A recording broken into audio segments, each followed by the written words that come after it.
जय श्री राम दोस्तों। तो दोस्तों कैसे हैं आप?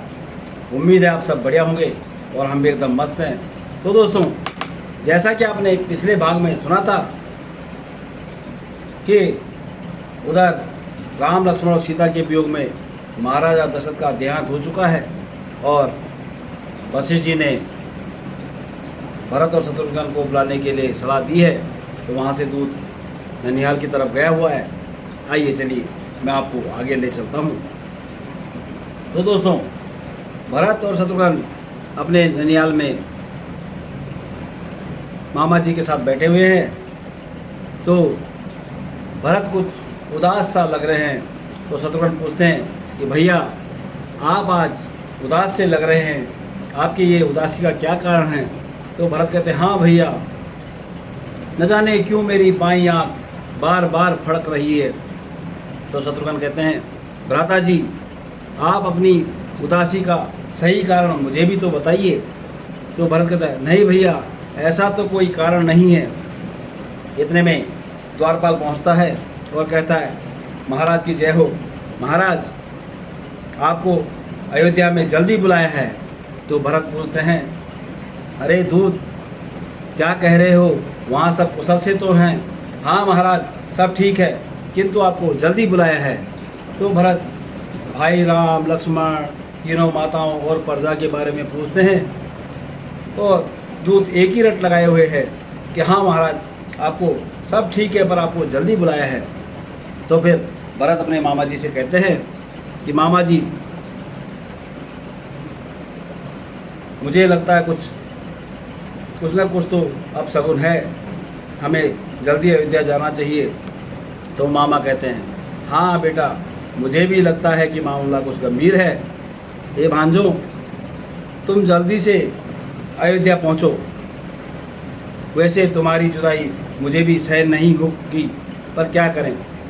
भरत कहता है जी मामा जी, और मामा जी को प्रणाम करके विदा लेते दोनों भाई।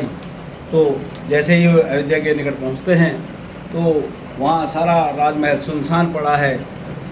जिसको देखो उसके आंखों में आंसू बह रहे हैं और कोई उनसे बात नहीं कर रहा है। वो जिससे पूछ रहे हैं तो कोई भी उनको जवाब नहीं दे रहे हैं।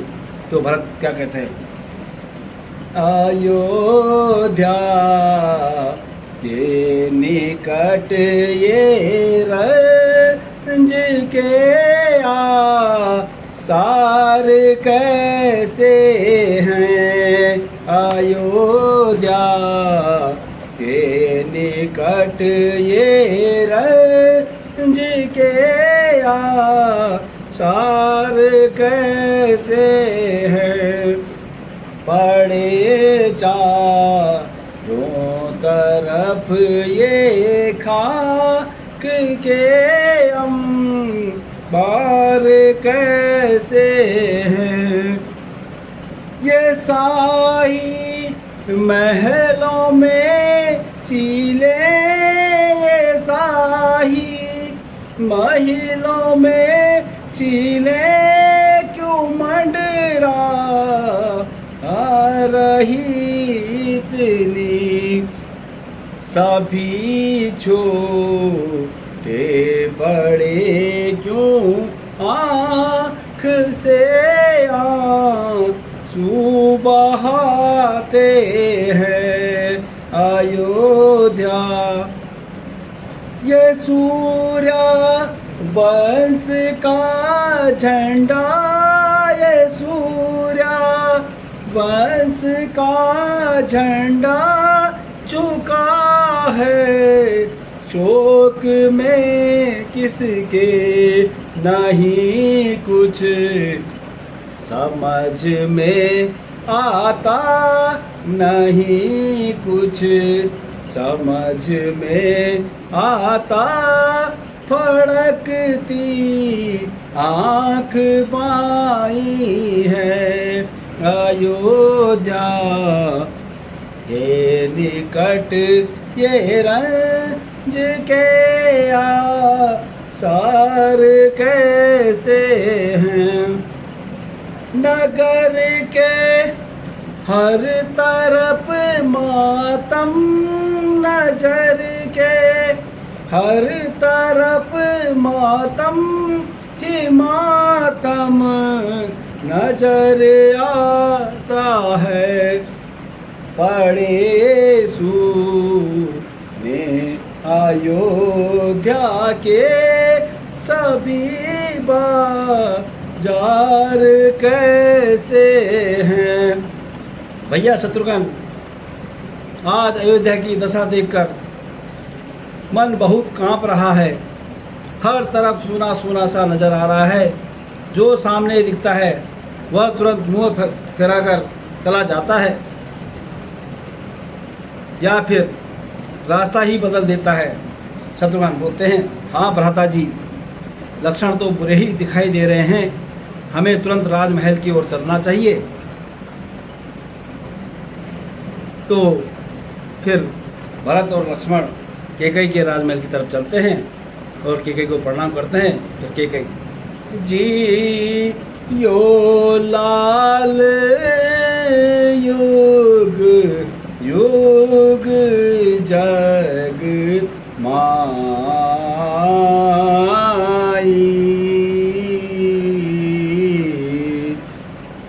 मम कुल बेटा मम कुल कुशल कहो समुझाई।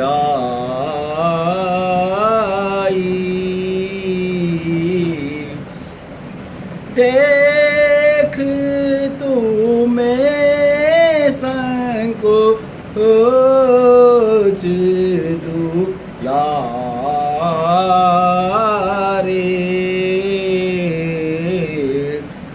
नेह घर बेटा नेहर घर काहो कुशल हमारे।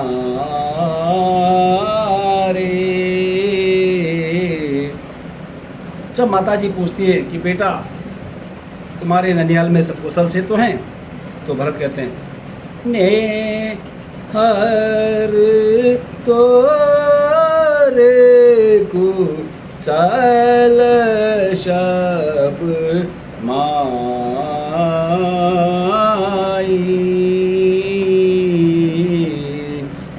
मम कुल कुशल काहो समुझाई।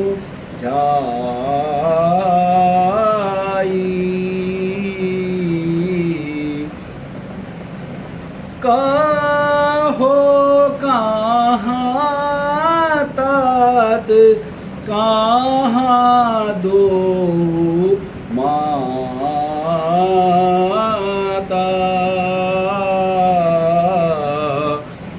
कहाँ राम माता कहाँ राम लखन प्रिया भाता।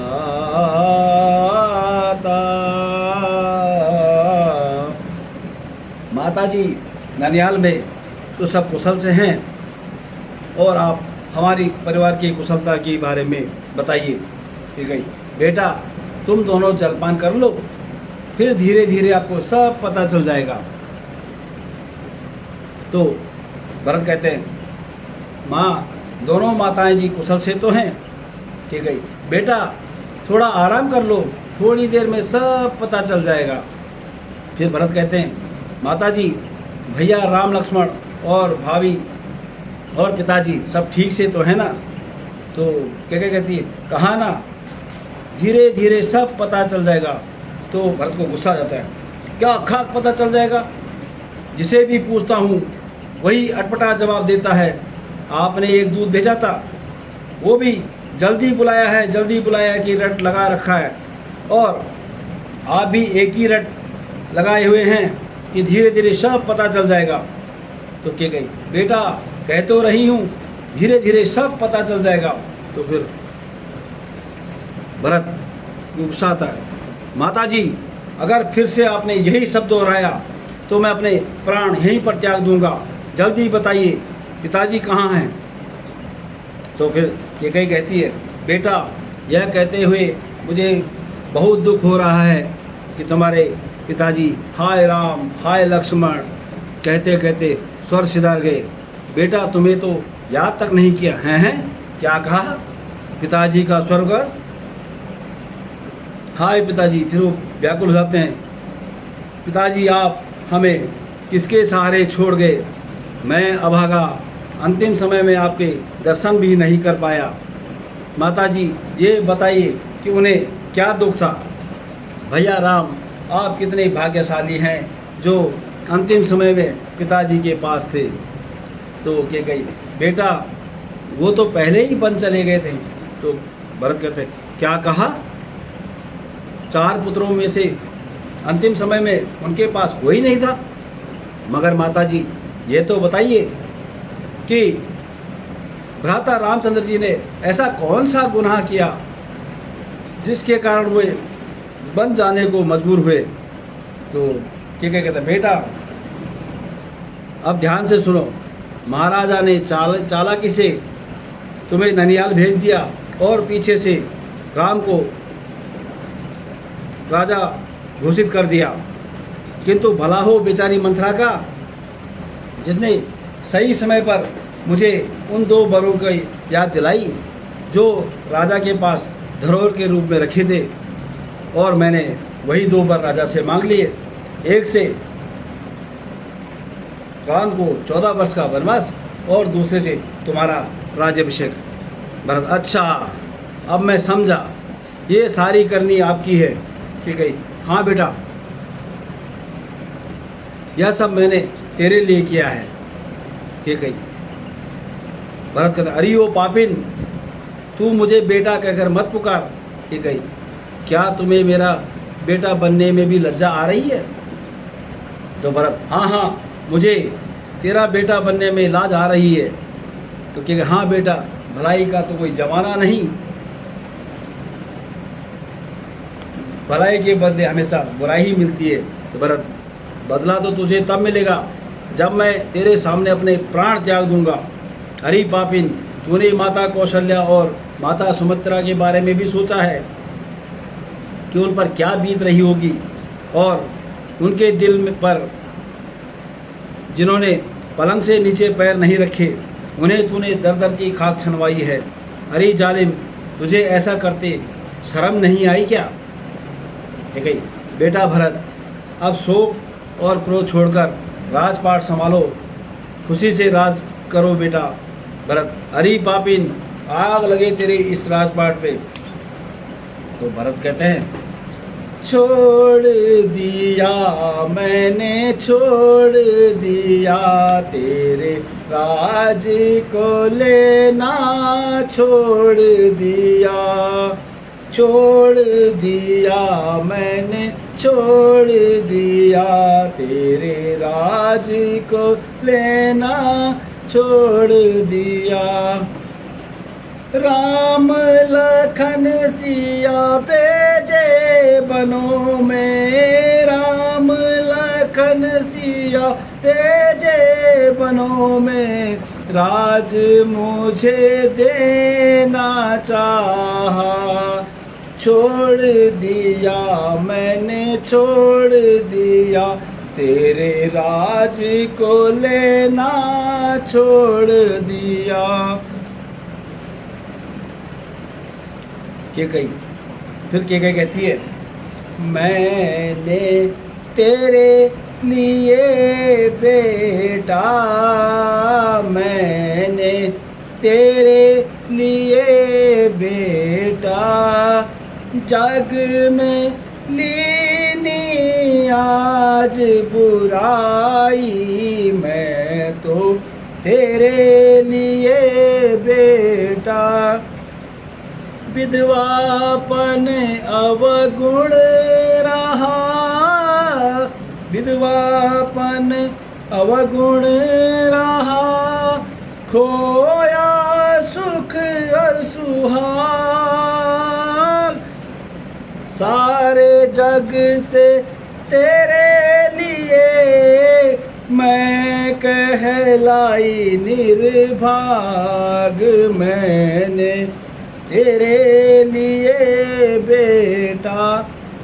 फिर भरत कहते हैं ये क्या कि नारी पापिन, ये क्या कि नारी पापिन, तूने कुल पर दाग लगाया, ये क्या कि नारी पापिन। राम लखन वन में फिरे, राम लखन वन में फिरे, कर मुनियों का बे, तू राजा मुझको कहे, जरा न दुख न कलेश, ये क्या कि नारी पापिन, तूने कुल पर दाग लगाया। तो फिर मंथरा जितने में आती है और कहती है भरत जी, महारानी जी ठीक ही कह रही है, अब जो हो चुका वो तो हो गया, उसकी फिक्र छोड़कर खुशी से राज संभालिए। फिर इतने में शत्रुघ्न को गुस्सा आता है, अच्छा अब मेरी समझ में आया कि हमारे कुल पे आग लगाने वाली तू ही है। अरे तू पापिन अरु चंडालिन, अरे तू पापिन अरु चंडालिन, तू है अधम अरुणी, हट री यहाँ से आई कहाँ से, हट री यहाँ से आई कहाँ से, तेरे करूँ दो चीज, कुल ये सारा तूने बिगाड़ा, कुल ये सारा तूने बिगाड़ा, तू है अधम अरुणी, तड़पत हैं हम सब कुलवासी, तड़पत हैं हम सब कुलवासी,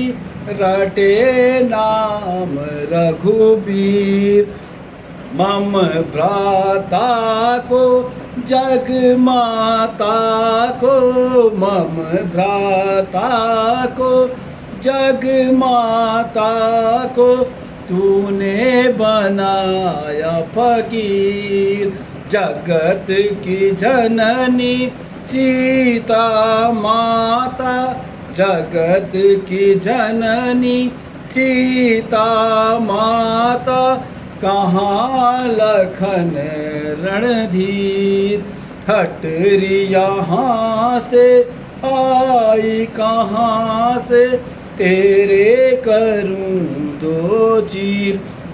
अरे दुष्टा, तू अभी यहाँ से चला जा, नहीं तो तेरे मैं टुकड़े टुकड़े कर दूंगा। अरे नीच, तूने यह सारा कुल बर्बाद कर दिया। तो मंत्रा चिल्लाती, अरे मैं मर गई, और वहाँ से चली जाती है। भरत कहते हैं भैया शत्रुघ्न, अब इसे छोड़ो और चलो माता और कौशल्या जी के पास चलते हैं, थोड़ा उनकी हालत देखें, वो न जाने मेरे बारे में क्या क्या सोच रही होंगी। इस दुष्टा को यह नीच काम करते हुए तनिक भी लज्जा नहीं आई। अच्छा होता इससे पहले इस कुलक्षणी को मौत आ जाती।